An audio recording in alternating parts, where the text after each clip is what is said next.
both sides of the conversation, family. We welcome you to this virtual space crafted especially for you. My name is Jada Curry, and I'm both sides of the conversation's marketing director and graphics design specialist. I want to take some time to ground us all as a community into this space we are about to open up in, so let's go through our community standards. Both sides of the conversation is providing a safe and honest space for open conversation, so we ask that you all be respectful of that. We also ask that you be respectful of each panelist, host, and participant. We do encourage healthy debates and conversations. Don't personalize anything with anyone. This includes name-calling, bullying, trolling, or shaming. This will not be allowed or tolerated. Your perspective is yours. It is not a prescription. You do not have to agree, but show respect. These community standards apply to all of our live shows and any virtual spaces that we hold on social media, including YouTube, Facebook, Twitter, or Instagram. We want to make sure that we are caring for each other as a community. This is our priority in all of our endeavors as both sides of the conversation. With that being said, I hope you enjoyed today's show and continue to stay in touch with us via YouTube, Facebook, Twitter, Instagram, or all of them. All right, thank you for listening and see you soon.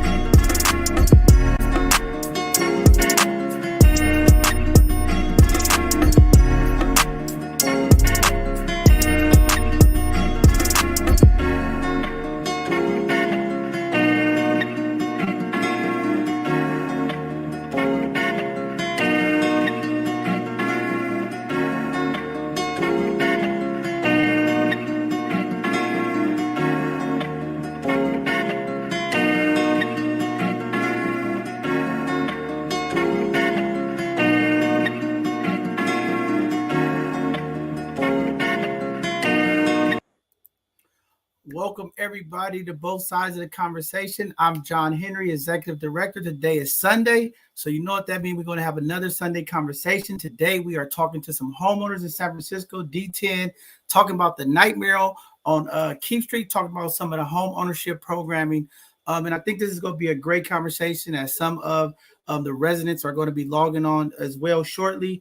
It is Resurrection Sunday. Happy Easter Sunday to folks out there. I know a lot of folks are moving around, getting in. It's been an exciting week, a lot of events and a lot of things taking place across the city, across the Bay Area. So I want to get everybody up to date on what's going on. First, want to just say I'm happy to be back.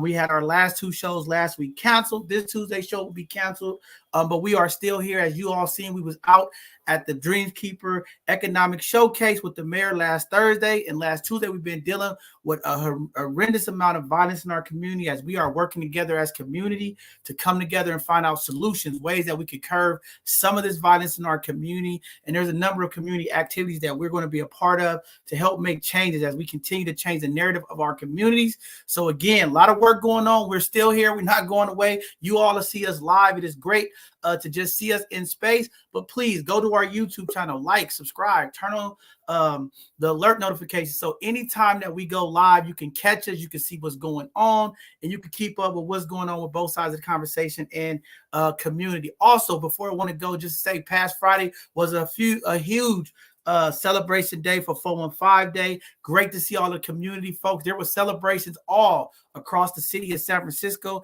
as we celebrated 172 years here in this city. So every year, 415 Day is something special. It's important. And it was just nice to see everybody come together in peace and solidarity. No issues, no drama. Everybody was just out having a great time, enjoying each other. So just want to say to all our San Franciscans, even the ones who moved out, I hope you had a great time to celebrate the great city that we are all in. And we're just happy to see the number of events that was going on across the city, as well as in our city, in our community, in D10, and just seeing all the folks out there.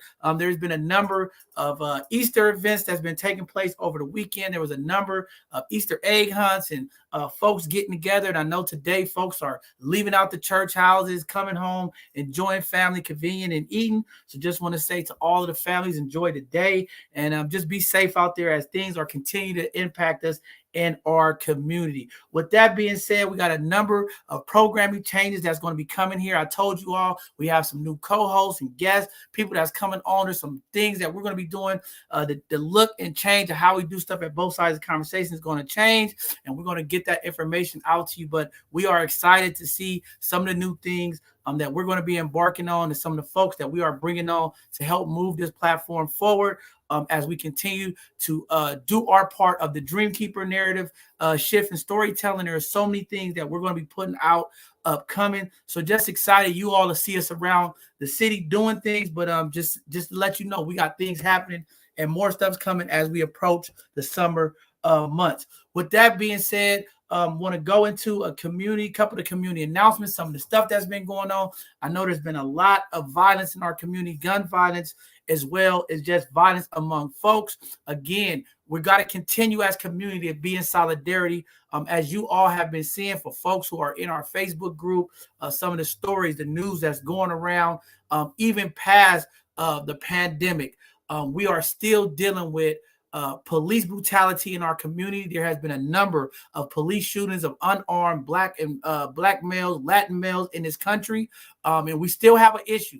And we're going to do our part to continue to reach out to the different police departments and to the different folks in that law enforcement realm to talk about how we engage with community, as we are still fighting for justice. It's not over yet. A lot of folks across this country are still dealing with how police our folks in our community.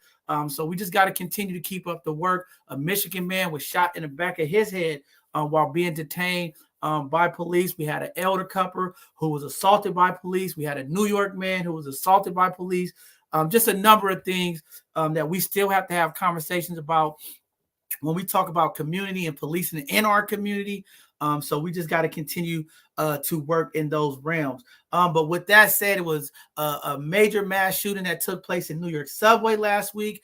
That person has been apprehended. But again, we have to stay vigilant in our community, as people are just coming out of this pandemic for whatever reason. When we talk about mental health in our community, really our community has been impacted. So we got a lot of work to do, and we're going to continue to do our part here to make sure that we get those services and those folks the help that's needed, because there is a need in our community. Also, with that being said, there was a major shooting at a mall in South Carolina yesterday. A 22-year-old man has been charged. There was 14 people who were shot. No one was fatality killed. But again, these type of incidents are still taking place across the country. And we have to do something when it comes to how we interact and how we deal with anger and management and mental health in our community. Again, there's a number of states with all of the strict gun laws, but we are still having in those strict states different shootings and different acts of violence with firearms. So it's not so much the law, it's the people, the mentality, how folks are going about their business when in possession of firearms, and that violence is impacting our community. Also in Southern California, a lady was shot. A 9-year-old girl was trying to see an Easter bunny at one of the malls in Victor Valley, and the girl was flown to the hospital. It says right now that she's going to be okay, but a store owner was firing at some folks that he believed was shoplifting in the store, and the young lady was hit and taken to a hospital. But again, when we talk about violence, when we talk about how we deal and interact when things happen, conversation that we must have if we want to move forward and change some of the violence that's taking place in our community. Also, on the national polls, President Joe Biden's numbers are collapsing among Americans. His approval rate has just been dropping in this country. A lot of folks is saying that the president is not getting the job done, and some of the things that have been promised to folks on the campaign trails is not happening. But for our younger generation, the millennials and the young folks are dropping those rates, saying that the approval of what's going on at the White House, they are not satisfied. So again, more conversations as the political realm heats up, midterms, folks going in to their sessions, getting ready for re-election. the conversation about civil duty and how we involve ourselves and engage of what's going on is going to be a very, very important conversation and topic, as folks across this country are feeling that they are not supported, their voices are not being heard, and the actions that are needed coming out of the White House is not happening. So we'll definitely be putting conversations with that together and seeing how that all plays out. With that being said, we got some community events that are coming up that we want to give out to community. San Francisco Rebel sports team and STEM summer camp is starting. They have various sessions and activities that starting June 6th through July 20th at Gateway High School. And if you would like to be a part of it, or if you have some young folks that would like to be a part of that camp, please reach out to sfrebels1990 at Gmail for more details, and we'll get that information out as we go through the show and on our social media handles. My guy, Nate Ford, is running that program. So definitely, if you would like to connect and get your young folks a part of any of those activities or programs, please reach out to San Francisco Rebels and we'll get that information out as well. Also, the Marsh Youth Theater presents Voices of Youth, which is happening Saturday, 10 a.m. to 1 p.m. June 12th for San Francisco residents, and they may receive up to $250 stipends. There's an email for Rebecca at themarsh.org, and we'll get that out to community as well. Please sign up and get your young folks involved, as there's an opportunity for not only their voices to be heard, but also to get a paid stipend as more and more of these programs and activities are coming out for our residents in San Francisco. So we want to make sure that our youth is involved as we approach the summer months. A lot of young folks are looking for things to get a part of as the school year is winding down, and we want to make sure that all of our young folks across the city has enough programming and resources for them to be involved in something. So great to see that happening. Also, the San Francisco Bombers are doing signups. If you have young folks who like to play football or cheerleading, it's only $100. The Bombers are taking out signups right now. So if you have young folks that would like to be a part of the football team, or if you have young ladies that want to cheerlead, the SF Bombers is a great way to get them involved. Please email them at sfbombers@hotmail.com, and we'll also make sure that we get the information. We've been sharing the flyers across our social media handles, so please check it out if you'd like to get more information. Also, the Career Resource Fair is happening Saturday, April 23rd from 10 a.m. to 2 p.m. at the Civic Plaza on 355 McAllister Street. For all the folks out there looking for employment opportunities, looking to engage with some employers, they'll be at the Civic Center from 10 to 2 p.m., 355 McAllister. So please get out there and check it out. If you know anybody that's looking for work or looking for opportunity, that's where you want to send them.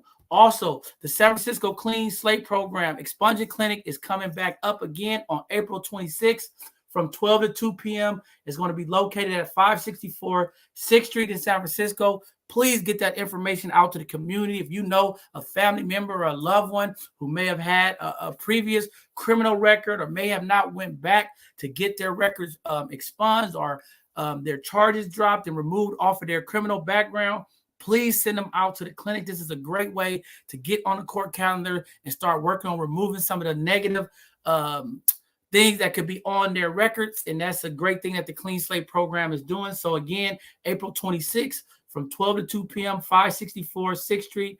They will be doing the Clean Slate program, and we'll make sure we get that information out to community as well. Something that all of our young folks or folks in community who have been impacted by the justice system or maybe have made some bad decisions to get a second opportunity to get those negative items removed off of their criminal background. Also, for both sides of the conversation, again, just want to shout out everybody for the amazing 415 day and all the folks that came out to Cafe Envy and just, came out and showed love. Shout out to all of the vendors, the young entrepreneurs that were out there selling their products, coming into the community. Just happy to see what took place. So thanks to SF Black Wall Street, United Players, a number of organizations that were out there supporting the cause and making sure that we had a successful 415 day. So just kudos to all of them stepping up and doing the work that everybody know is so important in our community. Also, for announcement, you still can support both sides of the conversation through our Amazon Smile. If you haven't set up an Amazon Smile account, just go ahead and add it to your Amazon account. And Amazon would donate 0.5% of your purchases to both sides of the conversation. No extra cost to you, but you could choose us as one of your charitable organizations to help support the work that we're doing in community. And, y'all see the work we do. It takes a lot, but it's always nice to have community support us. And as well, you could go on our website and donate and support us as well as needed. There's a number of community events and collaborations we're going to be partnering with organizations. So cannot wait to get community involved as we continue to try to involve our communities and build them up. With that being said, enough of me. I've said enough now. It is time to get into today's Sunday conversation. We are talking about the home buyer programs. We're talking about some of the things that took place with some of the owners and homeowners in San Francisco. Again, this is an important conversation to have, as there are more and more home buying programs in not only San Francisco, but across the state. And we just want to make sure that folks know kind of some of the ins and outs. A lot of these programs are mirrored off of each other. So a lot of the way they set these programs up kind of mirrors. Some people is beneficial, some people is not. But you get to hear from some of the homeowners today, some of the experiences and some of the things and challenges that they have dealt with in these programs. And y'all know me, I'm always talking about ownership, but I'm also talking about how to have economical power in our community. So that we don't have to rely and depend on these programs. And sometimes these programs are not so beneficial to our community as they present them. So with that being said, we're going to go ahead and start bringing up some of today's guests to talk about some of the issues that they experience, how did they get into these programs, how has it affected them, and some of the loopholes, because a lot of these contracts are long, a lot of paperwork. And, we have to also find out, how do we communicate with the folks who are making these programs, planning. And, there's ongoing conversations that we are having here at both sides of the conversation with San Francisco Planning Department, and also with the development planning and development of San Francisco. Again, we got to figure out how to write these programs that are really effective to make sure that true equity is being brought to our community. When they're talking about keeping Black and brown folks in San Francisco, what does that really look like? Is it really effective? And are we truly keeping our residents in the city that they say they love so much through these programs that are offered to us? As you all know, it is a housing crisis in San Francisco. The cost, the amount that it takes to have home ownership in San Francisco is tremendous. And when we talk about equity and we talk about bringing back equity to our communities, these are the type of conversations that we need to have. So with that being said, I'm going to bring up Cynthia, Margaret, Patricia, and Nancy to come talk about some of the issues that they have faced, some of the things that they're going through, and some of the things they had to overcome to get through this housing nightmare for them. But with that being said, Cynthia, welcome to both sides of the conversation. I want to bring you back up to the stage, and then we'll bring up Margaret, Patricia, and Nancy as well. Okay, thank you. I just want to thank you, John, for this space and this opportunity to share, our experience. So thank you. I'll just start it out, and also just wanted to thank, District 10 Supervisor.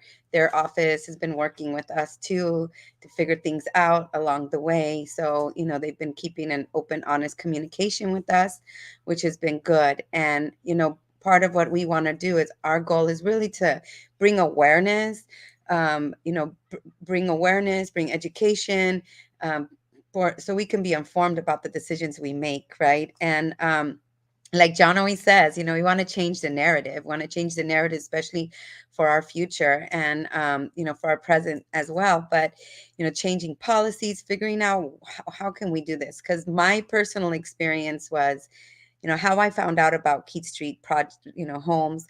And I went to a community event way back when, right? In 2000, more or less, or 1999, something like that.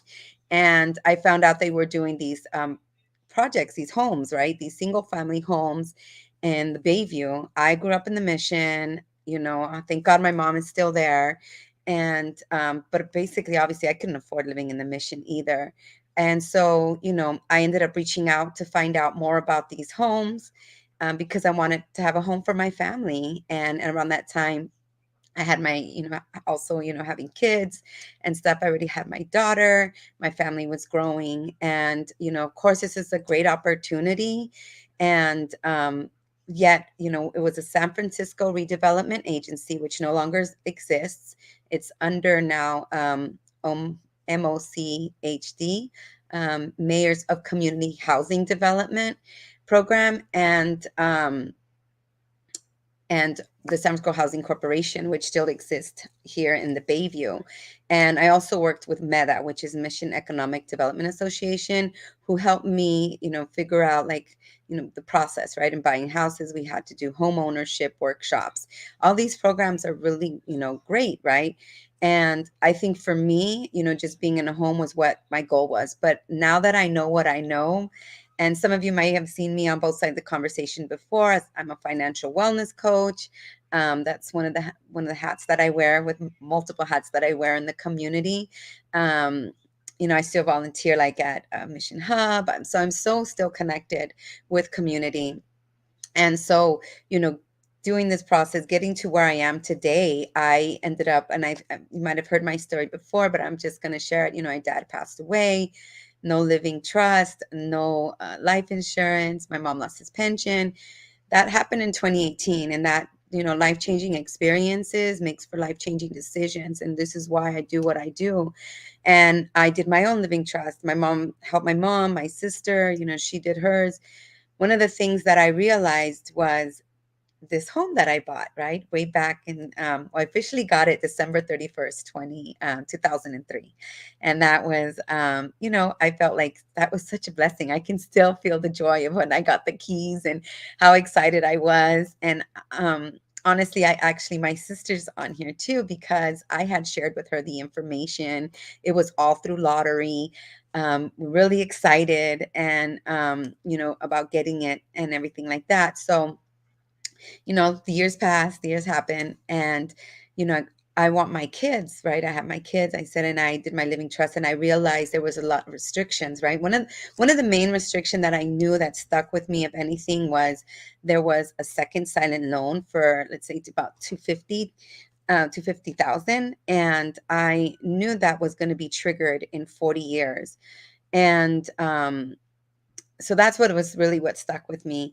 And I was like, okay, I got to do that. I got to give back, And so I didn't mind when I came to a place where I wanted to buy this house out from the city, I I was like, let me do this. I didn't realize all the other details that were on that contract, I guess you would say, in the lease or the loan and the deed and all these things in regards to the San Francisco Redevelopment Agency. And through this process, it's just like, um, I realized that, and I had Jenny Huerta, who can't be with you. She was going to be with us today, but she wasn't able to.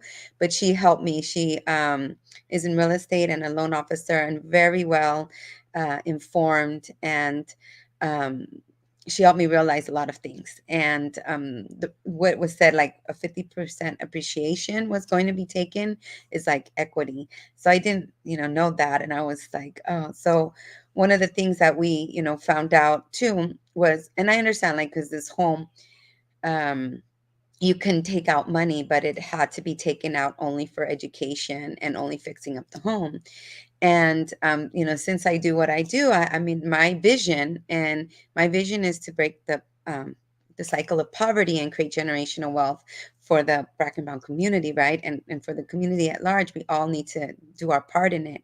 And so with that, I was like, generational wealth. Like, I found myself in a situation where, like, how am I gonna? Because what one of the restrictions said is, like, if I were to pass, something were to happen to me, my kids would have to qualify for this program. So they would have to go through everything we went through to qualify. And, we always want our kids to do better. At least that's I do. And I'm sure you do too, if you have children, right? You always want them to do better than you. I mean, and so one of my things was like, well, what if my kids make more and they're not going to qualify? And God forbid, if anything were to happen to me now and they're students, college students, they're not going to qualify. And they had 30 days to come up with that 250,000 second silent loan money, or they would have 30 days to leave. So I was like, no, I'm not doing that to my kids, which is why, I was like, I got to get this done. And, the other thing with it is, just understanding all the programming and stuff like that they put together. And I understand, that it's all for us to have a home, but at the same time, there's those restrictions that don't make sense. And so in 40 years as well, like let's say we all stayed, and in 40 years, like how many of you have planned for retirement? I know that through my conversations here with John, it's like people are trying to plan for retirement, but usually there's not enough, right? Or they just don't know what they don't know. And this is kind of the situation I had with this home. Like I didn't know what I didn't know. And I was like, if I retired and I have to pay a second mortgage, that mortgage is going to be triggered. And that's actually more than I had to pay when I get in the home. And I'm not longer working. That's going to cause me to probably be stressed out, or that's to lose my home regardless, because I can't pay in those years because I don't have enough to pay off a mortgage. And so that's another thing and there's no plan. That's the only thing that was really like, there's no plan. There was never any plan set up or any conversation to talk about it. So it's just really interesting how things, you end up finding out things, right? So I ended up getting my living trust. I ended up buying out the house. So what I thought was going to be, less, like it was going to be closer to 500,000. It ended up being closer to 700,000 to buy my house out from the city. And yes, it feels like I bought my house now, like I'm a new homeowner, but at the end of the day, it's now my home, right? And now my kids could, like anything happen, they will be able to inherit it properly, not go through all the stress after, trying to figure out how to sustain their housing after losing me, if anything were to happen. Like at the end of the day, I'm just keeping it real. So, that's why I just think it's really important. And after this, I had a conversation talking to my sister and, other neighbors that also didn't know what they didn't know or didn't realize. So we're all here to kind of share our experience and, just to make sure that people understand and figure out, because there is a way, right? To, like I just did, I ended up buying it out and stuff. Yeah, my mortgage doubled and, or maybe with the bills and everything like that, it's a lot more, but we're figuring things out at the end of the day. So that's kind of what I wanted to share. I don't know if anybody else wanted to just at least Well, introduce themselves and yeah, share any of their yeah, I experience. want to. Yeah, no, I want to jump in there as the other folks get in there because this is a very important conversation. Because right now, currently in the city and county of San Francisco, there is a number of housing programs, even in the Dreamkeeper funding, right, that they're trying to bring people back to the city or give folks in the city an opportunity to home ownership. But listening to what you all are talking about here today, it's a concern for me. And this is why this have been my fight and my concern when we talk about housing and equity. What does that really look like? And how are we educating the folks in the community? Maybe someone that's coming out of a housing situation, housing project, or a SF Hope site that we're trying to put them in home ownership and not understanding these loopholes and some of these things that impact us. And I want to ask all you, when you went through the home owners program, when it came to that information, when we talk about appreciation versus equity, those are sometimes the language games that they play in contracts, that I'm really, having these conversations about how we educate the folks to understand what does that mean and what does it really look like. Because it's one thing to say, hey, appreciation over time is this, but when you talk about the equity that's tied to the home in those ways, that makes people the red lights come on and come off. But want to hear from other people on here, some of their experiences, what they went through, because it sounds like when we talk about home ownership, you having to go through the second process, Cynthia. It wasn't true home ownership, even though you was able to get out of there. It really didn't feel like a true home ownership program. But we'll come back, but we'll just move it around. If anyone want to jump in there, I see Nancy have her hand up if she want to talk about her experience and some of what she went through for her home situation. Go ahead, Nancy. Hello, my name is Nancy Larinaga and my sister Cynthia. Um, well, when I found out about this homeowner program, I found out through my sister. And when they pulled out the lottery, there was only 8 homes, and I didn't make it to be one of those 8 homes. And so the program kept dragging on, and people kept dropping off the list. And finally, they called me up and they said if I was still interested. And I was excited because I was born in San Francisco, wanted to stay in San Francisco. My husband, He's from El Salvador. He didn't care where we ended up. He's like, we got to buy a home. We got married. We shouldn't live at your mom's house forever. We need to have our own home. So I was excited that my sister shared this information with me about this program. And I was excited to do, there was a first time buyer program. They're going to help you through the way, through the steps. A lot of people are telling me stay mindful that you're when you get the loan, that it's not a balloon loan. Like a lot of my family lost their home because of that. And so I was excited because I said, okay, they're saying it's 5%. But I think where it comes to me, where I recently was also trying to buy my home out from the city, and to find out that they said if my kids did not qualify, they would have to leave the house. And I was in tears. I mean, I know I'm not going to die today, but I was like, oh my God, if something would happen to me, my kids would be in the street. And it's so hard. My kids like living in San Francisco as well. So that made me very nervous. And to find out with all the neighbors on my block, the 8 homes, we weren't explained that we would have to owe.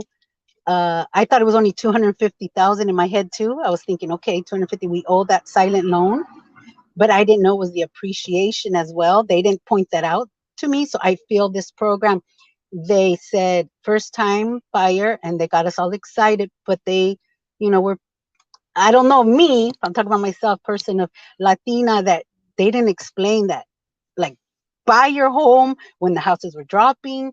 No, they were just staying quiet. It's a silent loan. And then I was thinking, okay, I can wait a little bit. But finally, I was able to put my thoughts together and finally refinance, because there was a couple of times I wanted to refinance to put my son through college. And I talked to counselors. They're like, no one should refinance their home to put their kids through college. So then I didn't do it until finally my sister told me, yeah, I think it's a good time. So since we're neighbors, we talk a lot, and we talk to all our neighbors as well. I went ahead and did it, and I was ready to pay the 250. That made sense. But when they surprised me and told me that I owed the appreciation, I was so scared, because it was like, this wasn't a true helping people, because when we bought the house, it was $499, and I think back then that was a lot. Like, that should have been something to make me think. But since we only had to pay half with the first loan, maybe that had me feeling okay about it. I'm not sure. But now that I wanted to do this refinance, it really got me nervous, because I didn't want my kids to end up in the street. They love San Francisco. And I know when we go, we don't take anything we own, but I wanted my kids to have a generational home, to stay in the city, because we were all born in the city, even my father. So I also worked with Jenny, and she helped me and calmed me down through the whole process. I did buy the city out. It was overwhelming, but I did it because I want to stay in San Francisco. I love San Francisco. My kids love San Francisco. And, my kids are grown up, and they can't even afford to rent apartments in the city. So they still live at home. But now they know that they have to help us, because what they're making us pay now is a lot. And it was just sad to know we thought the city was really trying to help us to buy our first homes, but it just seems like it wasn't. It was just really a nightmare at the end. But I'm here to support my neighbors to get this across, to not to happen to other people, because it's really sad and scary that we had to go through this. Yeah, sorry to hear that. That's so unfortunate. But one of the questions that I wanted to, so when you're talking about the transfer of ownership, so if something took place and you were no longer here, in the contract, is it something in the contract that says the house couldn't be transferred to your siblings, or how did that look? Or was it just if it transferred to someone, they had to have a certain amount of income and things of that nature? So what did that language look like?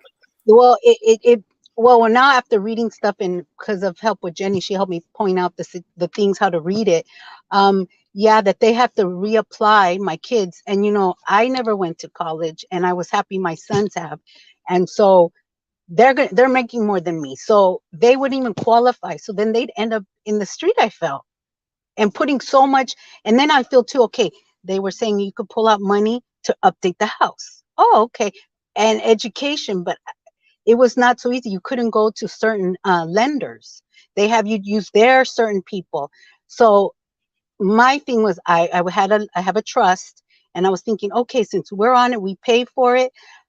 My kids will get it. But now reading the fine print, they have to qualify for these programs. So that was here because they didn't. It wasn't highlighted. It was just like, get this thing done. They kept saying it's a perfect program for you and all this. So I, just excited to get a home, and working with at that time with City Mortgage. They're saying, yeah, everything's fine, but at the end, it wasn't fine. I felt like, God, was I in a night? I mean, was I dreaming when I was buying that? Like, what should I have asked more questions? I don't know. I can't remember when it was. We're going to be living here, I think, 18 or 19 years already. So it's just sad to me that for me wanting this house and being excited to end up having to be worried at 18 years later because of the small print. Because I really thought this home was to help people in the city, people of color, that it would have been hard to buy a home, but it ended up being a secret nightmare because they're really not here to help us. They're at the end, if we lose a house, they benefit because they get the house again. You know what I mean? Because if my kids don't qualify, they don't get the house. So Right. that was a scary situation. So that's why this conversation today is so important, and I'm so happy that you all are courageous enough to come on and talk about your experience. And it's a learning experience for not only our community, but as well as elected officials. I'm on a number of these calls, and I need to hear these type of information so that when we're talking to these folks who sponsor these programs, making sure that we really have a greater understanding of our community folks. Because again, like you said, it's always the fine print. The small information that really impacts us. But when you're talking about, getting a loan from specific banks, qualifying, those are things that in our community, we want our community folks to be aware of, to be triggered when you see those things, because what does qualification look like? And then again, when it's time to refinance, right? Certain banks could do it. Like those are sometimes the steps or the information that's missed out. And again, now the development program is not here in San Francisco. You all 18 years later now are being impacted by those decisions, right? And we talk about keeping our communities for the Black and brown community. These type of loopholes and these type of development games set our community back and move our people out.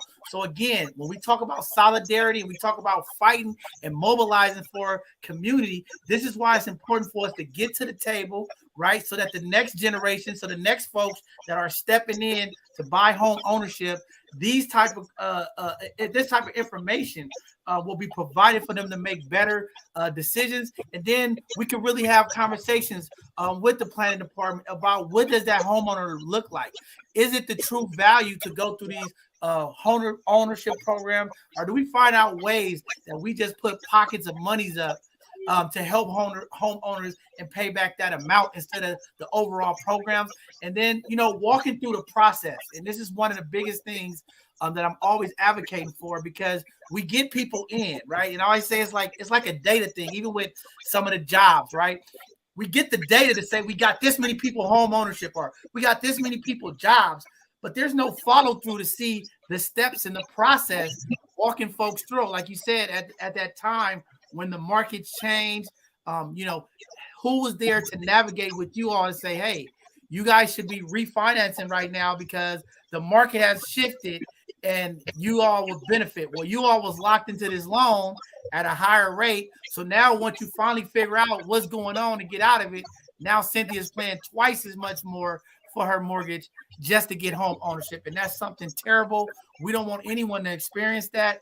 But again, it goes back to good faith. And what do we call equity in the city of San Francisco? What does it really look like? Because again, these are the games that they play when they say we want to bring equity to our community.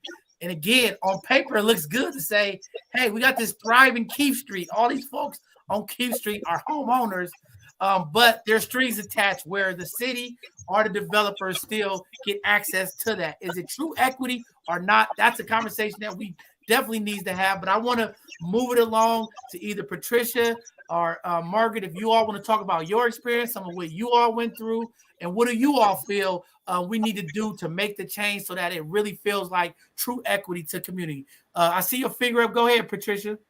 Hello, guys. Well, I echo both of my neighbors, and it's so sad. It's so sad that after being in the house that you already like and you love, and we love our neighbors and we love everything in San Francisco. That in my case, I can't really buy the house at this point. My husband is not working since the pandemic. He's out of a job, so it's only my salary for now. My kids are working, but not to the point that we can refinance the house. I try though. I tried to refinance the house last year because I wanted to. Uh, I wanted. Can you hear me though? Yeah, we can hear you. Okay. So I tried to refinance the house to a lower interest rate. And so I wasn't able to do it because I didn't know that. I thought the city mortgage was still our other loan. And at the end, I was not able to do it because it was not part of the city's banks that I could have done. So it was right at the end. I went through the whole thing, through the whole process of getting a lower rate, and I wasn't able to do it. But it's true. It's really sad because the fact that I can't leave the house to my kids, because if they don't qualify and at the end of the 40 years, they will be with no home. And I can't predict, how long I'm going to be living, so that's another thing. I am, I'm glad that I'm still alive because, I'm a cancer survivor. 2 years ago, I was almost there. So it's hard now not knowing what's going to happen, for my kids. That's the most saddest part is that because I don't think I can refinance at this point to buy the house. And then we don't mind, like paying what we got from the city, the loan of 250, and at least should be something more like, sharing maybe the equity. Yeah, could be, but not 50%. That's way too high for us. It really is. So I would say a percentage that we could, negotiate maybe, because we want to keep the house. We don't want to leave San Francisco, and we are grateful that we were able to obtain this house when, Major Willie Brown was the major that gave us this opportunity. I was very lucky because I was number 7 out of 8, So to me, we went through the whole thing together with Cynthia and the other neighbors. So it was like you said, you don't think things when they come to you, you're very happy about getting the house. You want to stay in the city. But if we would have known that was going to happen, we would have bought the house maybe when my husband was working, and so it would have been different, if we would have known that we had to share the whole amount of equity. We knew that it's going to happen, but not at so high, especially now that the houses they cost more. When we bought it, the house didn't have that equity so much. So now that the house is a little bit more value, then we basically are doing this business for the city, not for us. We're not benefiting out of this. I mean, in a way, because we are basically doing it for the city of San Francisco. And don't take me wrong, I love the city. I mean, we are here, we work here. My kids were born here. They work, but my son works for the post office. He doesn't make that much money, unfortunately. My daughter works for the YMCA. She doesn't make that much money neither. And she told me, Mom, I love the city, but if we can't afford to buy a house here. So they're thinking, well, we might have to move on, to another city because I don't think we can buy a house in San Francisco. So, that's the saddest part. I mean, because I wish I could really buy the house myself, but I don't think I can afford it. Not only me working now, because the salaries for my kids are not enough. So, and then who knows after 40 years too, I'm not going to be even here maybe. So, it's going to be difficult. That's my opinion. I think basically the way we are looking is that this is more for the city business, not really for us. It's not us the one benefiting out of this in a way because we're paying our mortgage, we're paying everything, but the city It's not really giving us a break in terms of at least lowering the. I hope we can meet for with the director of the housing, so that we can discuss. I know it's hard to change things that you signed 17 years ago, but if we can at least, if they can reconsider something, like, so that we can become homeowners completely, but in a fair way, in a way that we can really be able to obtain the houses. That's what I think. I hope we can do it. We are trying our best to work it out, and we are trying. We're just trying.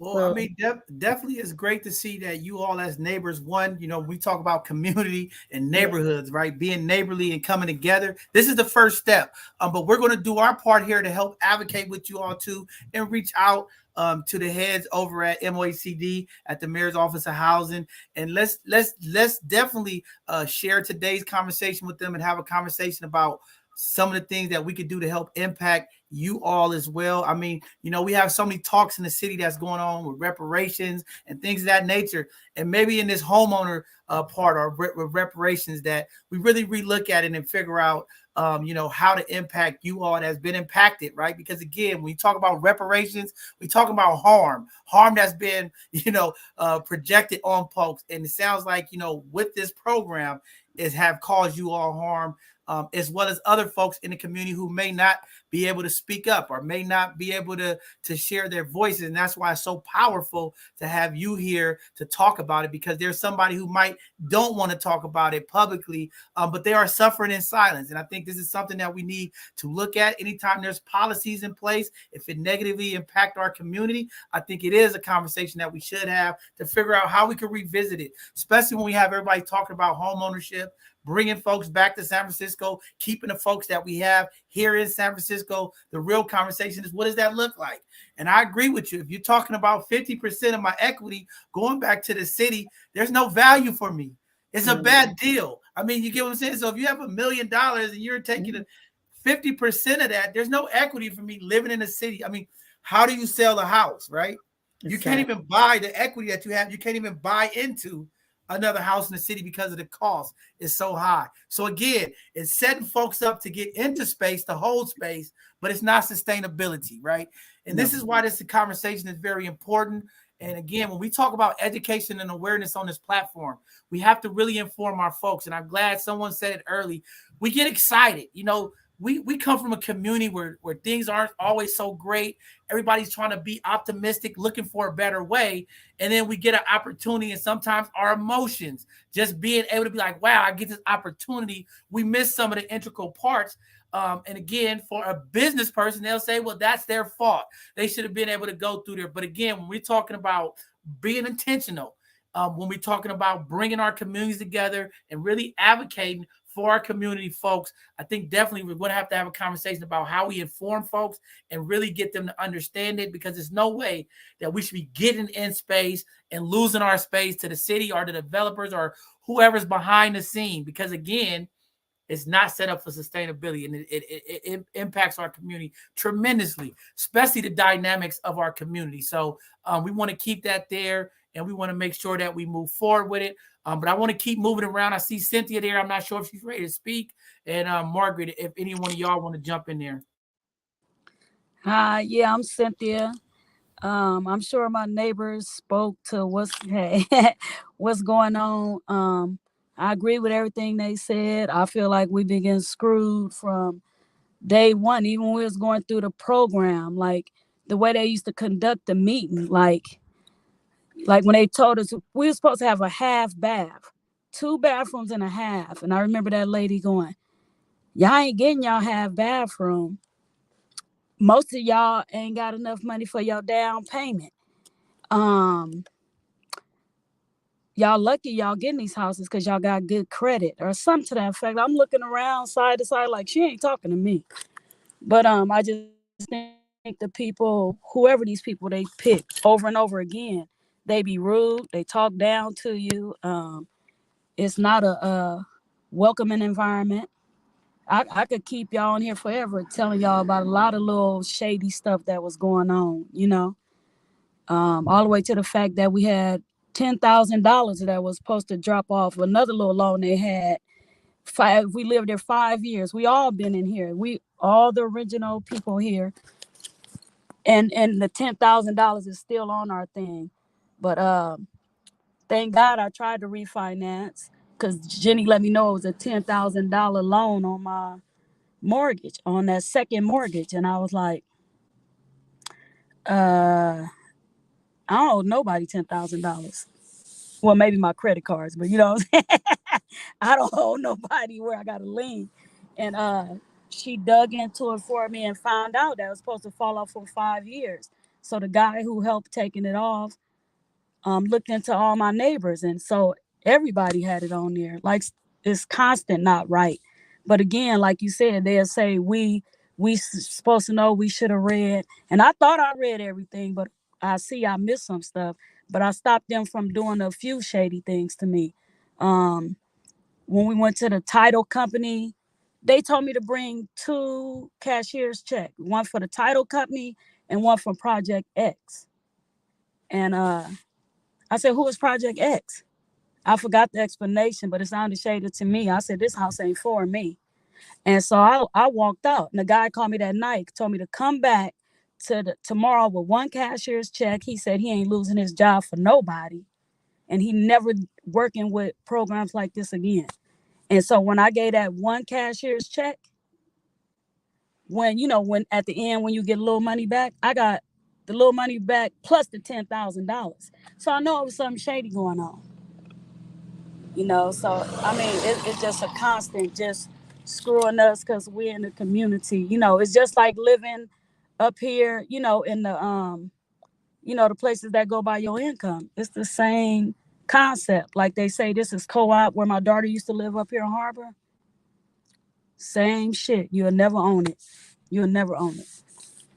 Yeah, I'm glad you said that, Cynthia. And that's one of my biggest concerns. And, I get a lot of folks mad at me, right? Because I always tell them I am so against cooperative opportunities because it's not for Black folks, right? It's not for Latin folks. No. It's not for working class people. But they sell these ideals of like equity and you got some ownership and things of that nature.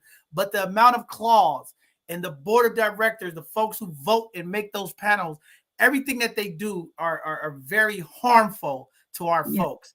And again, that's why I'm about real ownership and figuring out like, how do we really, really create sustainability for our folks? And sometimes these programs, again, they sound good, but they're not really in a beneficial of keeping our people here in this city, right? And we know that there's a lot of developers and folks across the country that has their eye set, not only in D10, but different parts of San Francisco, and they want to move working class folks out of the city. So when we really talk about programming, that conversation, we really have to think about what does programming look like? How do we really help support residents of this city?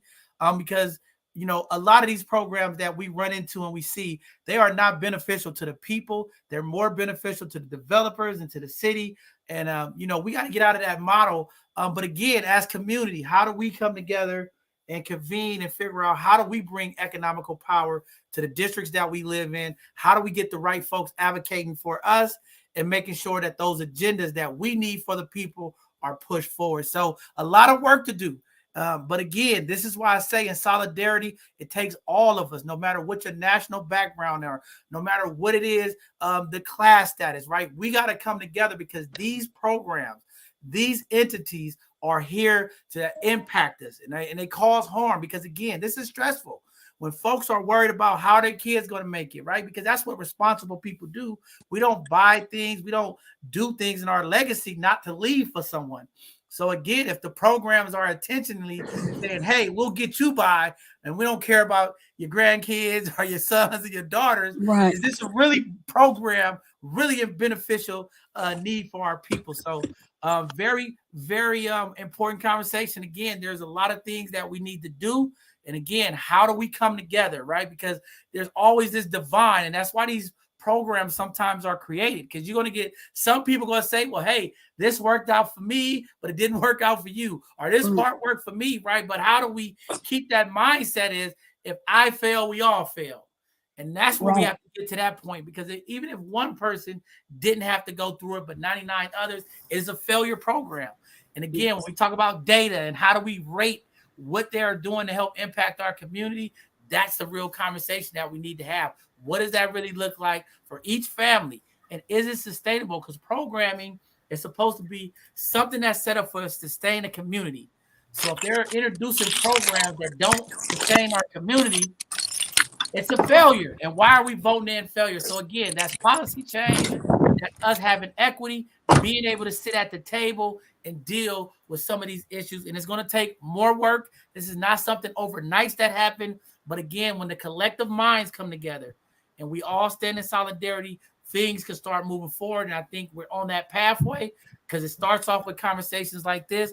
And then we reach out to the folks to have them do a review and see where those loopholes or those gaps of services are, and make sure that we have the conversation to replace them. So, a very important stuff. But Miss Margaret, did you want to jump in and talk about your experience, or what you all have experienced through this program, or how it's impacted your family? So for my mom, she said that when she got into this program, she like heard of it and was super excited. Like everyone else in our neighborhood, it was excited to get a roof over her head, have a home, be a home ownership.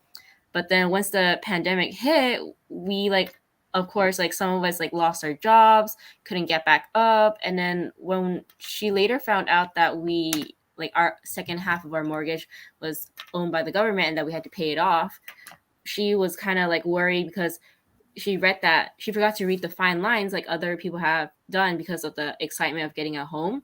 She said that, oh, like once I read the fine lines, it means that if anything were to happen to me, all my kids won't be able to like get a house, won't get the house that we live in. And because like all of like us and our family like love San Francisco and we want to stay in it, we can't like always like be in it, because like the government's always like taking advantage of like all those like working class people. And like by contract, they would understand what they're putting us into, but for other people who aren't like familiar with the contracts and what like certain words meaning, we would fall into a trap where we would be excited of getting something that we always wanted, but then later on finding out that they're just taking advantage of us by like eating more of our own money that we're always hard working for. As well as once like getting to like finance to refinance our home, we have to do it a little bit later than like now, because the pandemic, of course, and with the pandemic screwing us all over for our jobs, it's harder for us to like get anything done. And then finally getting a job, we have to like slowly work back our way up to like refinance our homes, as well as like for our children's to like get like the same housing stuff that we would always want, but then not also fall trapped by the government. Yeah, and so like it's always hard for us to like get something we always wanted, and not being able to get it, it's just falls like into like an endless like pit. And then like of course we don't want hardship for anyone, and we want to be like a wealthy community like for all of us. But however, like just it's so hard for all of us to like go through like refinancing with like double like contracting. And it's like it's hard because like the financing that we're doing later now, we don't find out about it until someone who's like wanting to help us tells us about it. And that we always have to like reach out for someone, because they don't reach out for us because we're like in our little happy world. So would you agree with the other panelists, like when you're in these type of programs, that if you're in this program, that there should be some type of communication that kind of goes throughout the life of the project or the program, right? Because that's one of the things that I was really, thinking about, right? Because when we talk about programs, it's like anything. While you're a part of it, there's benefits. There's things that you get. It's almost like membership of something, right? Like part of being a member or in this group, there's things that come, out of it. But if you all would have got that type of information when it's time to refinance, or what those seconds or those hitting costs looks like, or just the fact of, like Cynthia said, when those $10,000 attachments were added, that's off, who does that follow-up? You get what I'm saying? Like, how does the program really works, throughout the program? Because again, how do you value or evaluate a program if you don't have a start and finish? So it sounds like they created a program, they got you all excited, they got you in the program, and there's no follow-up of like, throughout the process of the program. So how do we rate them? How do we say this was a successful program, right? But on paper, it looks like these are the folks who came into our program. They have home ownership, right? So there's a deception part of this that I'm hearing from all of you that we really need to have a conversation about. And I'll reach out to MOACD and have them come on and talk about previous and past programming, and then programming to the future, right? Because that program that you all came under was one program, and I know there's a number of launches of other programs that's kicking off now, right? And before we roll these out, right, there's a part that community gets a voice, our elected officials get a voice, but then again, it's about the review process, right? And anytime you writing policy or you doing things, how do we have a review process to see what were the loopholes, what were the obstacles that folks had to face, right? And I heard Patricia say, right now she's the only person and with income in her household, right? What happens in this program if we're talking about keeping folks, in their houses? And these are the real life concerns when we're creating programming, right? It's like, what happens, right? If we're really trying to sustain our community and make sure that this district is thriving with home ownership, what are the pitfalls and the curves that folks have to look out for, and then review those and put them back in place. So, with that being said, we talked about what the struggles were. We talked about, some of the things that we missed. I think now is like, where do we go, right? So that you all hear, what does your experience now that you have experienced, what does that look like now for the next folks, or how do we get out of this, right? And how do we change this wrong? Because again, it's always the wrong. Or how do we evolve these programs to help impact the community? Because again, we always trying to find out the solution. We know what the folks on the other side is going to say. Hey, they should have knew. It's their job to read this. It's their job to do this. But we also understand it's a program and it's city funded. And it's also to help uplift and bring equity to the community. And again, I don't want people just running around talking about equity. And this is what I'm, we use these words. And it's like, we want real equity. So in you all cases that what you're all dealing with now, and I heard Patricia say eliminate the 50% equity to the city, what does that look like to you all? Is it a percentage? What does that look like? I mean, anytime anybody's investing with you, there's something that they're going to charge, right? It's just like if you use a credit card, there's some interest to it, right? But the question is 50 cents, 50% of that equity unrealistic? And that's the question that we want to ask the community. Is that investment 50% really worth it, right? Is it 30%? Is it 35%? Maybe it's 25%.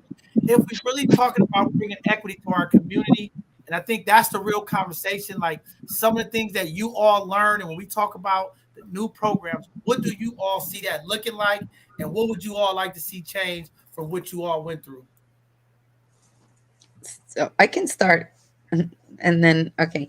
So I think for me, and I think for me, it would be, it would be no appreciation, or maybe they can evaluate, or 10%, if anything, because at the end of the day, I think we're all trying to figure out, how to make it all work in a sense. I mean, I thought the 249, like that second silent, I was like, that's fine. I didn't mind, because I was like, they gave that to me to have that down payment. So I was like, doing that 249 is, I would think, would be enough. But that's my experience. So that's how I'm feeling. That would need to be different. But again, to what you're saying, like communication as well. I mean, I know we all took that workshop of home ownership, and I feel like I was honestly in a different space and place at that time. So, my mindset was more maybe poverty thinking, like, or, stress, like differently, right? In a sense. And, and yeah, because I think our home is not considered a BMR. It's considered like low income home, and it's single homes, right? And yeah, I mean, maybe later before Nancy because Nancy's in her car, I'm just hoping that she'll be able to just show her house, or like, because you could see the houses and stuff, and because I mean, I love it. It's a great thing in a sense. Like, I'm thankful and grateful. It's been in our home, we've been living in here for as long as we have been. And I wanted us to continue. So that's the other thing I would like to see us, be able to still live here, and that they're able to find different resources, like what Patricia's going through, or Margaret, like I want to make sure that everybody's taken care of in the sense of everything that's happening. So So Cynthia, I that's want my to ask a question because I want to make sure that I hear you clear. So when we talk about removing the 50%, so you said the first loan that you all had on your home was the to the city and county of San Francisco, right? Is that what you're saying? That the first loan was to the city and county of San Francisco, and they're making interest off that first loan, right? No, it was a second silent loan. That's what was 249, which from my understanding, the city paid that. And then we got the second loan but that's silent because they're not asking us to pay it right now. So what we ended up doing was we got the mortgage through City Mortgage, and we got the other supplemental part that we were paying. So let's just say, so that I understand it, community that's listening understand it. So if you had a house that was 400,000 or $500,000, Yeah, say right? 500. Mm-hmm. You would get the property for $500,000. The city and county of San Francisco would pay $250,000 up front, or cover that $250,000. It would be a silent loan to you under a base interest rate for so many years, right? Mm-hmm. And then the other $250,000, that loan will be taken out for you to pay. Mm-hmm. Okay. So I guess the part that you all are saying is we already paying interest on that $250,000 loan. Why, when we refinance or we take out anything, 50% of our equity is being removed to the home ownership. Okay. I just want to make sure just on top of it. Mm-hmm. On top of it. So basically, they're taking off the plate every time you do anything up until the $250,000 is paid. So their $250,000 and can, with equity and with what you own with interest, they can almost pay for the house twice before you pay it off in that 40-year span. So it's highway robbery is what you said. That's what I'm hearing. It's highway robbery. Okay. So I just want to make sure the community. Yes.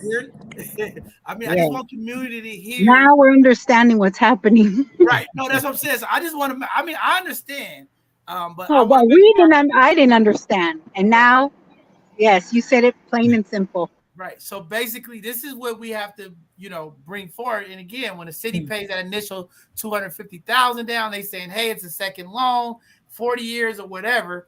So again, if you took the interest rate, and this sucks because right now the interest rate, I don't know if you all's interest was variable or fixed, but right now that was fixed. Okay, well, that's a good thing because right now the interest rates are shooting out the roof, right? So that would be even more money to folks. And this is stuff that we have to have this conversation about because some people don't understand the difference between variable interest and fixed interest, right? So some of these new programs to move people out, again, they'll have these terms. Hey, it's fixed for 5 years or 10 years, or the first 5 years is variable, and then the next 10 years is fixed. So it's a lot of game plan that they use in wording to actually, make money off folks and actually keep us in poverty and not having ownership. So these are the things that we want community to be aware of and look out. So now, if y'all see the picture, this is why they're frustrated, saying, hey, this is highway robbery. Because again, you took a $250,000 loan based off the interest rate, even at 2.5% for 40 years, that loan would double. It will compound, right? So they're already making $500,000 off their initial loan. Now, if you refinance or you do anything to the house, we get 50% of that. So the whole time, that's property pimping in my eyes. So again, I just got to call it what it is. But they're property pimping in our community, and they're taking advantage of working class people, right? And I always hate to point people out for that, right? Especially when we talk about our elected officials, because these programs are designed by corporations or entity within programs, right? But at the end of the day, we have to hold our leadership accountable because they are the final, right? And this is why I say the same thing about churches. When things happen, the leader still has to be responsible. You can't just say, oh, I didn't know. We put them in place to do this. I didn't understand it. So I get that part of the frustration as well. I mean, it's just like any organization. I'm the executive director of this organization. I got many people doing things, but if something goes wrong, I am still ultimately responsible for their decision. You get what I'm saying? And when we talk about accountability, this is where the reparations and the harm that's being caused to residents, leadership has to take accountability for on all parties, whether it's our district, whether it's from the city hall, whether it's from the city department. A harm was put in place, a decision was made that impacted community.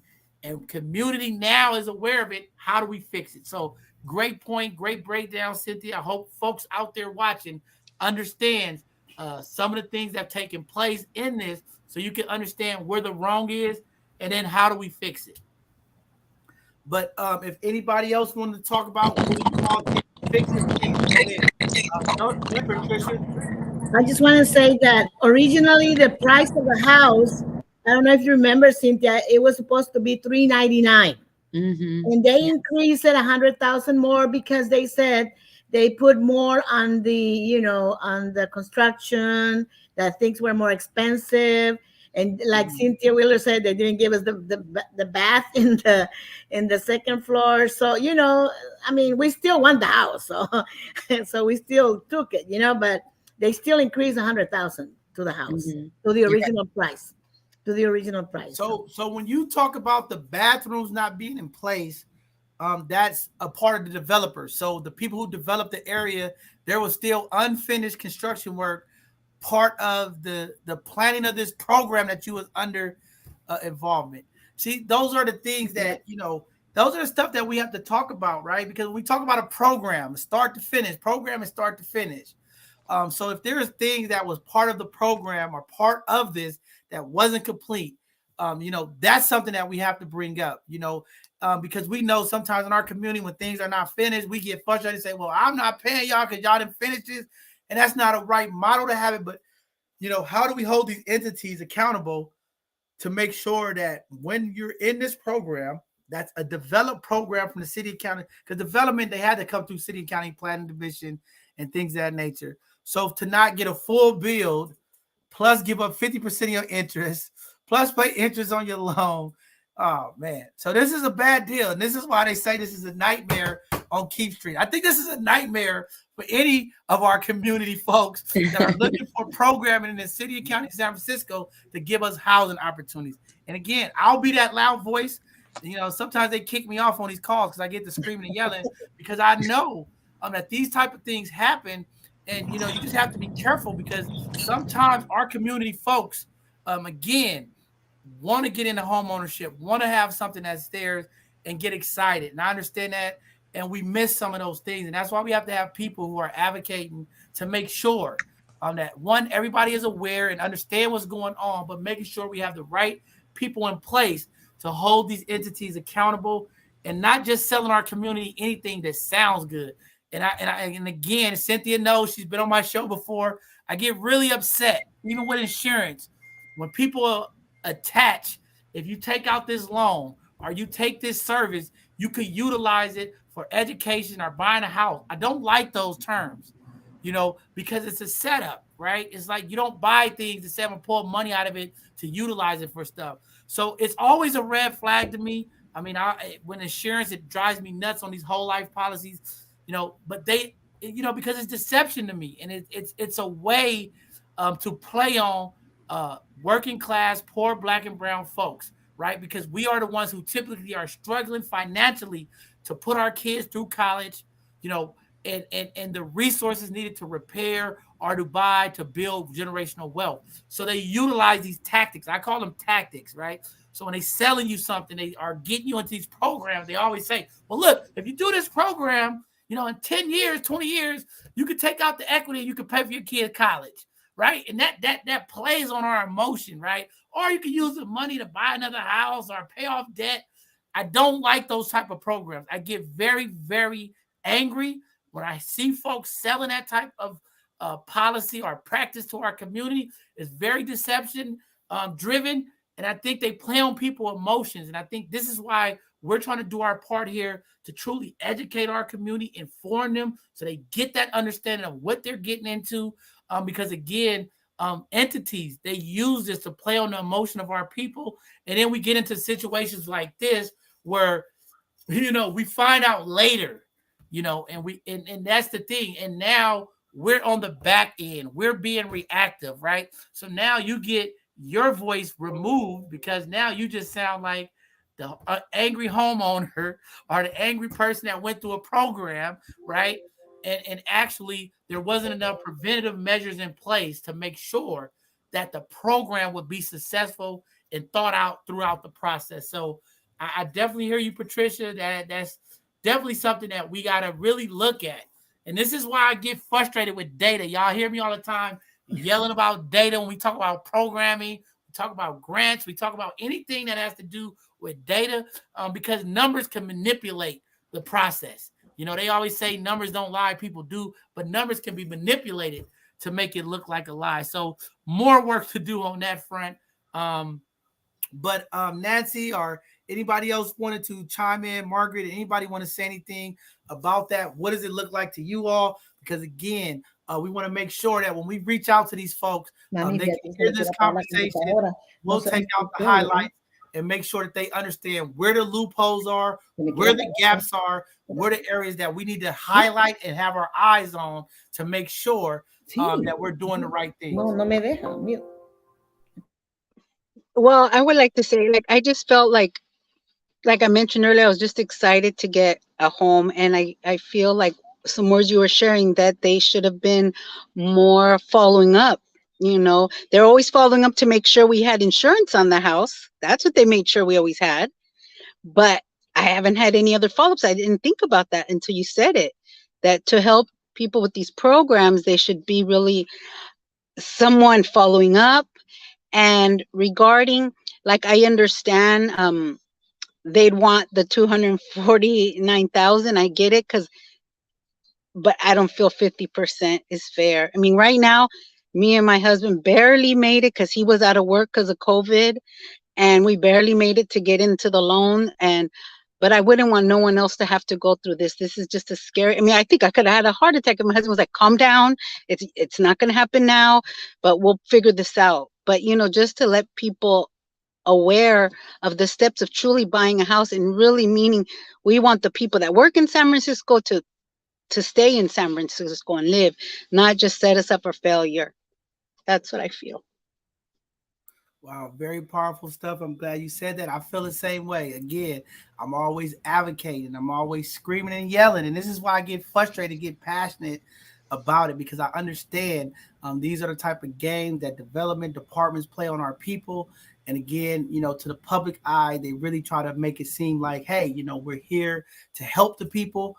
But then when you look at the back end, what's going on, there's a lot of harm in the language, harm in the contracting, harm in the process.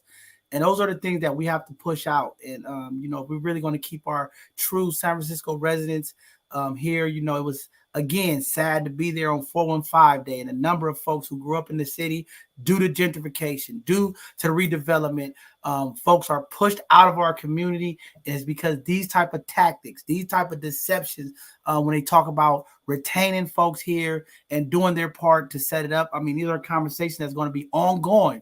And we're going to continue our part to advocate and utilize our presence and our voice to make sure that your voices is heard, and to make sure that the next generation of homeowners in San Francisco, our residents here, will be able to sustain and have that I can't get my words out of my mouth right now. Habitability. I can't have home ownership and be here in the city. And this is going to take work. But again, I think you all have rose enough a concern and information for me that when we on these conversations, when we talk about housing and housing development programs and what that looks like, there's a lot of conversations going on about how do we bring folks back to community? Well, how do we keep the folks that's here in community? And I think that's where we need to start out. There's some issues and things that are impacting us now that need to be addressed now. And I think that's something that we need to focus on. I have another thing, like, say for instance, like I've mentioned, like out of the 8 homes, none of us understood it. Like, that's just crazy. It was really hidden away. I mean, because I would understand if I was the only person that didn't understand that. But we didn't discover this till someone truly then was trying to help us read the thing, and I feel this program, they were just, it was being sneaky. I feel, it's just sad, because I feel if they would have told us, okay, we're doing this program, but eventually you'll never own the house if you don't do this, and that. They were just quiet. And it's just sad that that it has to be that way. And I'm glad for my neighbors that we're all pulling together to help each other out on this situation, because we're 8 homes that have been affected. Wow, very powerful stuff. Thank you. Definitely, you all, coming together, bringing this awareness, and mobilizing again. There's back end work that needs to be happening at City Hall. Definitely, you guys said the Project X. I got to figure out who's under that program or who took it over at City Hall, because I'm sure, even though the development agency is out, there's some folks behind the scene that are still working on those projects and have access to that information, and really looking into there to see if there was some shady stuff that took place that just wasn't properly proposed to community. But you are 8 strong voices, and we from today conversation can hear where some of those gaps is. But Cynthia, did you want to say something? I saw you come off the mic. No, I guess you. Let me see.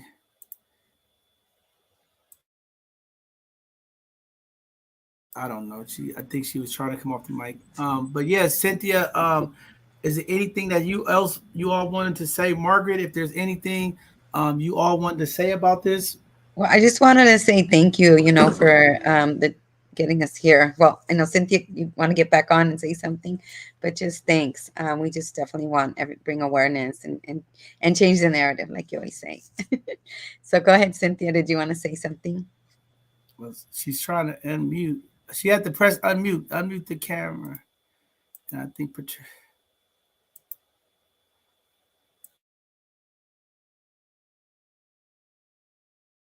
You have to click the unmute, Cynthia. Click unmute. Why you trying to do that? Go ahead, Margaret. So like all the questions that we like wanted to like question or ask about has like all been like answered like throughout this whole meeting, and it was really helpful for like all of us to like understand like what we're like going through, and we're just like thankful that like the information that you're giving us was like helping us like know what's our next step and like trying to like get stuff back and stuff. So like yeah. Thank you. Yeah, so the first thing that I'll do is I'm gonna reach out to my team. First, we'll reach out to MHOCD and see if we can get somebody to come on, and we'll give them some of the highlights of this show, conversation that you all have been impacted with. See if we can get somebody from the city to come on and talk about it, or if we could get something that we could get from them in writing that we could get out to Cynthia to get out to everybody. I think this is something when we talk about accountability. I know there was some changes at that department. There's some new leadership down there, but we'll do our part and utilize some of the connections that we have to see if we can connect with someone down there, talk about this conversation, talk about some of the things that have impacted you all within your process of this home buying program, and some of the shortfalls, and figure out what can be done, if any, are also at least take the ideals that you all talked about that could get things in place for these future programs that are rolling out, because there's a number of them that's rolling out now, and I think that's at least a good start. Yeah, Cynthia, did you want to say something? I know we lost you there.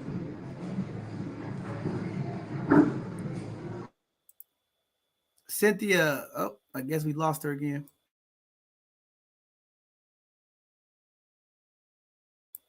All right, Patricia, did you want to say anything else, or anybody else? I agree with what we have said, and I'm sorry I missed part of the show because my computer got mixed up, so I couldn't hear the last part. But I agree with whatever has been said, and hopefully we can do something about it. Thank you. So you missed out when I left. What I said is we're going to reach out to MOHCD. I know they have some leadership changes that took place down there, but we'll be reaching out to some of the folks down there and utilizing some of our connections to see if we could get them to answer some of the questions that you all asked today. At least if we could get them to come on and talk about it and some of the new housing programs and what took place, or at least get something in writing that we could get sent out to folks. Because I know there's some issues. I mean, a lot of things have taken place. There's a number of issues that are taking place at San Francisco City Hall and within our departments. But again, you all have raised some great highlighted questions that we think need to be reviewed and examined and see what took place, and how some of these things were able to be leveraged and pushed by. and then really talk about the pathway for the future. What does that look like for future programming, and what's that follow through, right? Because again, a lot of this information were gaps. Like you said, you all moved in, got the home ownership, but over the years, information gaps were missing. And how do we follow up? How do we say what's a great program? Because there's a lot of grants, there's a lot of folks doing work, but how do we really define if it really worked, right? And this is the part of follow up.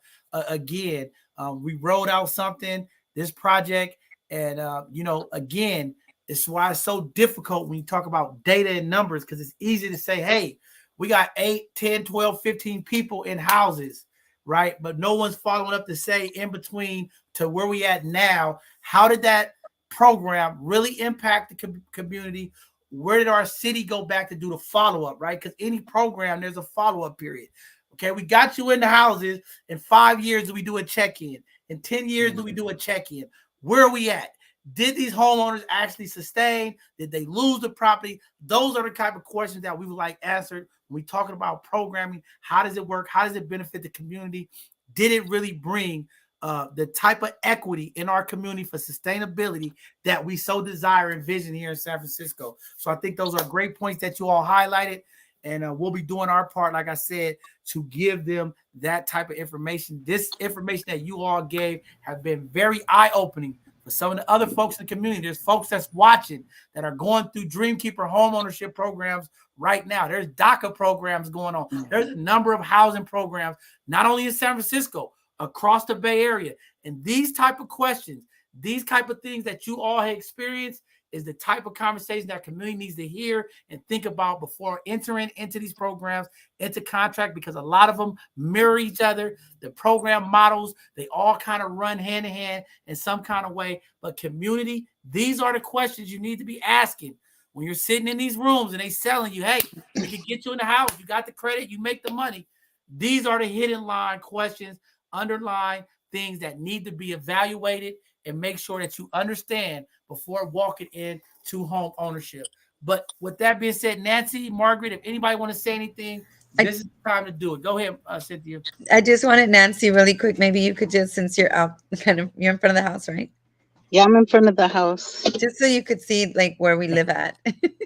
It's just like, And and then you think about, like, me and my husband, we've done some upgrades to the house, and that, to imagine just to lose your house. Hold on one quick second. I'm going to try to get in to my just house. so you could just see like our home, the streets. And we just right now started doing a little upgrades because we were at home during the pandemic. But then I'm just like, oh my God, you imagine losing your house and you have put money into it and then it's just taken away. Yeah, that's definitely important. Again, community, this is why, we do what we do here at both sides of the conversation. We want to make sure that our community is informed. We want to make sure that we bring that awareness to our community. This is why our Educational Thursday, and I want Cynthia to reach out to Miss Jennifer, who's doing those loans and finding out these problems. We got to get her on here so we can talk to community and make sure that she's educating the community about what's going on, what they're finding with these programs, and how are they impacting our homeowners. So I don't know if you could really see, because I don't know how to fix my camera well, but this is our kitchen. Right, and then I have 3 sons, so each of them are able to have a bedroom. This is our living room. I mean, our dining room. We're able to eat here. Right. And then this is our living room. Now on the half bathrooms, Nancy. That was where the half bathroom was supposed to be. The half bathroom should have been right here. Oh, okay. So they never built it out. Okay. No, and so sometimes I have seniors over at my house. They have to go up the stairs every time. So our house goes another flight, and since sons are not here, I don't want to go in their rooms. That's okay. Yeah. Bedrooms upstairs, and there's 2 bathrooms upstairs. One in the master bedroom that I share with my husband, and then there's a bathroom for my children. But they should have had just a half bathroom here. Because I start thinking too, as you get older, how can you keep going up and down the stairs? But I see now that would, we'd invest. But now if you were to lose your house, you investing all them upgrading for the city to just take it over, that's just crazy to me now. Because then it makes you feel like, why?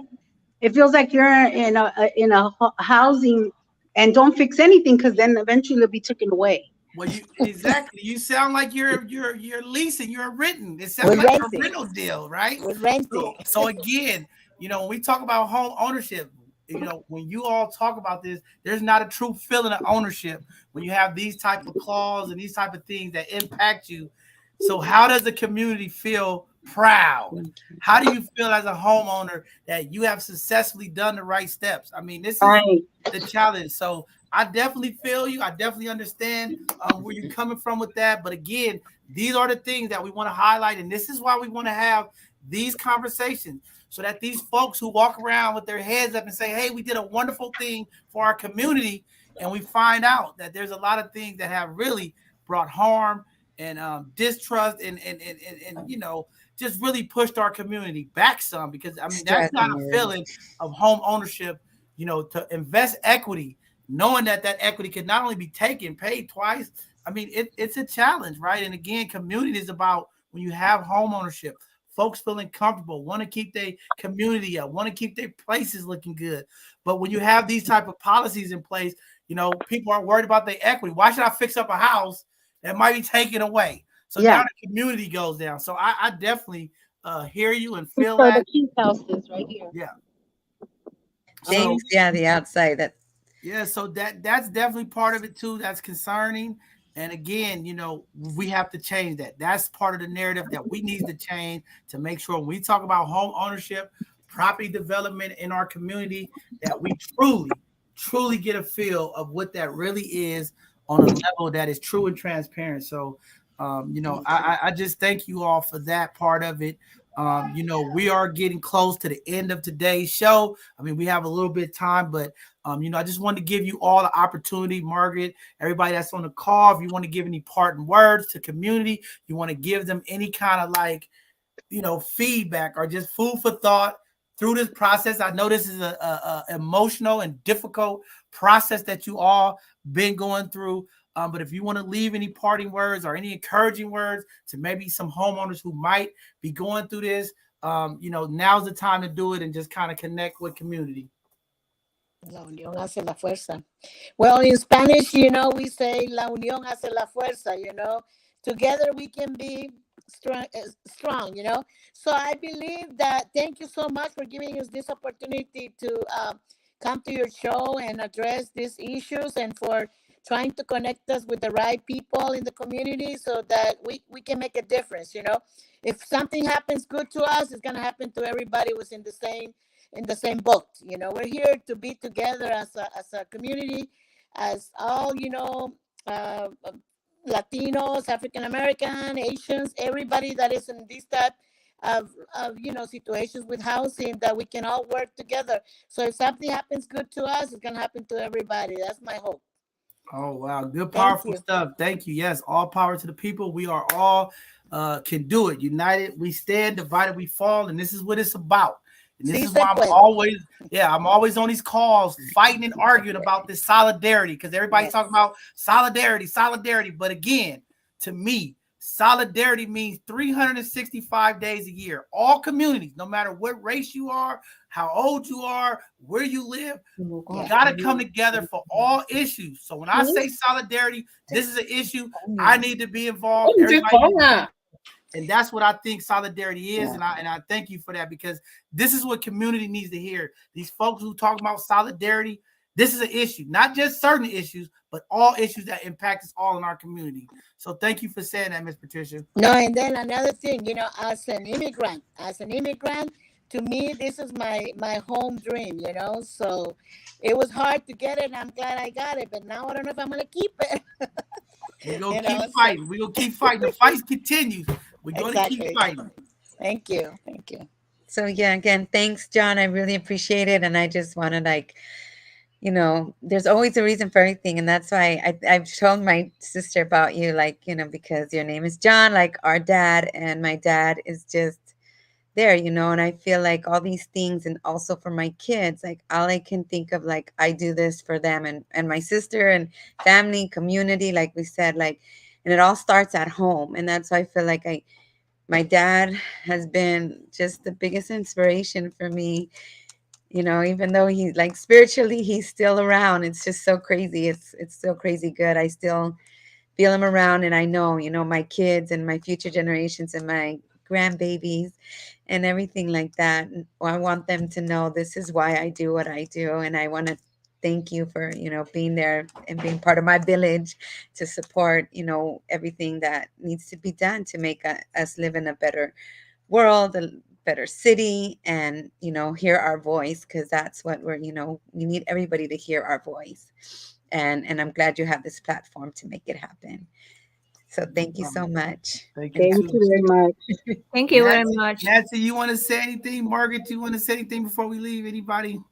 Well, I want to just thank you also for this platform, and I am very grateful. I'm a very shy person, but I was able to speak, so I feel happy for myself that I was able to communicate. Thank you so much.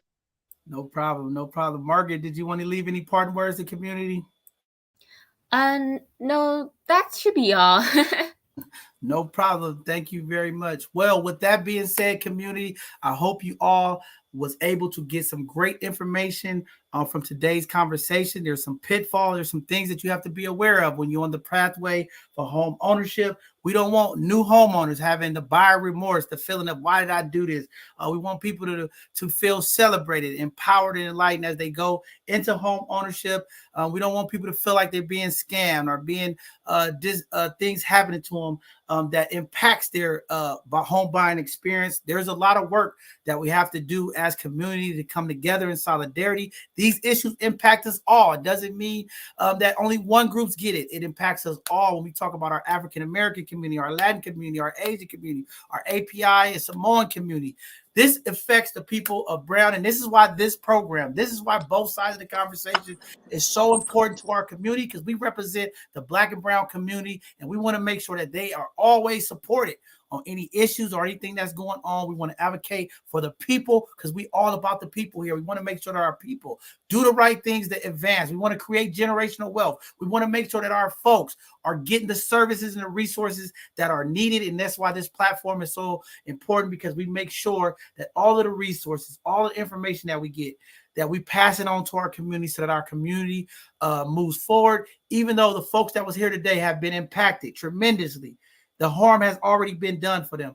But again, they're standing up to fight to make sure that this harm doesn't get passed down to the next generation or to the next folks that are going through this home buying process too many times in our community. The trauma, the negative experiences and things that we go through get passed down generational generations. And this is why we want to put this roadblock. We want to stop them now. We want our voices to be heard. We want our elected officials, our city department, folks that are dealing with housing, planning department that are putting these plans together, how to redevelop our community, listens to the community and understand the loopholes, the struggles, the things that we are going through, so that we can really have true equity in our community and bring home ownership back to San Francisco from folks who were born and raised in this city. It's a lot of work. It's not going to happen overnight. But again, if we all come together in solidarity, make sure that our voices are heard, talk about the experiences. That's why we give credit to the folks who came on today. The only way we heal, the only way we move forward, we have to be vulnerable. Sometimes we have to come on here and talk about the things that negatively impacted us. You know, a lot of times in our culture, our folks, we're very prideful. We don't want to talk about what happened to us. We don't want to look a certain way. We don't want people to look at it. But again, the only way we make change, the only way we advance what's going on in our communities, we have to stand up, speak on it, not be afraid. Stand up and speak on what's been done so that we can correct that action, connecting with folks. I'm proud of them for coming together as community homeowners. Again, we all need to do this. Too many times we live in a community. The things that impact one home might impact more, but we don't even engage. We don't even talk. So kudos to them for coming together, finding out that the issue that impacted them is also impacting each other. And they can come together and create this coalition of folks who are trying to get out of what was done to them to make some right. And we're going to continue to stand by them and fight and make sure that they get the resources and information they need. We'll do our part reaching out to the city, holding those folks accountable, because again, here at both sides of the conversation, we will call out the property pimps. If you think you're just going to do our people wrong and get away and just say, oh, I'm for the people, we're going to call you out, and we're going to do our part to connect with some of those folks, see if we can get them to come on. It's a challenge to navigate those systems. But again, with consistency and persistence, we'll get it done. And as long as we all knocking on the same door, sooner or later, the door is going to open for success.